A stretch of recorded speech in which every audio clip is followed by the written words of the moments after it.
I'm Rachel Denlinger-Apte. I'm assistant professor in social sciences and health policy at Wake Forest University School of Medicine, and I work in the Division of Public Health Sciences. So I am one of the co-directors along with Dr. Barrett at Wake Forest. And I initially became involved because Dr. Bell, who was one of the co-directors at UNC, was one of my mentors here at Wake Forest. So I do a lot of commercial tobacco research. And when I came to Wake as a postdoc, I applied for a grant through our cancer center to focus on understanding the experiences and perceptions and knowledge of tobacco regulation among tribal communities in North Carolina. And so when Dr. Bell transitioned to UNC, he thought it was kind of a naturally good fit for me to take on a leadership role within SAICEP. I am a tobacco prevention and control researcher by training, so I have had experience in public health for quite a number of years. And when I came to Wake Forest, I realized one of the populations that we don't really engage with a lot when it comes to commercial tobacco regulation are American Indian populations. And so that really kind of sparked my interest to understand their knowledge and perceptions of regulation, given the importance of sacred and traditional tobacco in their communities. And so when I worked with Dr. Bell on a career development award to do focus groups with American Indian folks in our state, that really kind of launched this whole area for me. So I was fortunate enough to start working with the North Carolina Tobacco Prevention and Control Branch and the North Carolina Commission of Indian Affairs to oversee and implement this tobacco survey with American Indian adults in our state, because we realized there is disparity in commercial tobacco use for tribal communities, but the data is very sparse.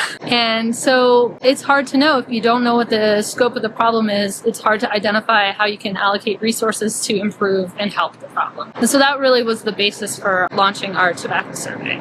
So I would really love for us to see and be able to contribute to a dramatic decline in commercial tobacco use among American Indian people living in North and South Carolina. Our surveys found that 23% of respondents were reporting daily or near daily smoking, which is much higher than the national prevalence, which is about 11% of the population, and very much higher than the CDC's Healthy People 2030 goal, which is 6%. So we have a long ways to go, but I feel like SAICEP as an organization, as a group, as a community can really help move the needle and really help reduce the commercial tobacco use in our state for American Indian populations.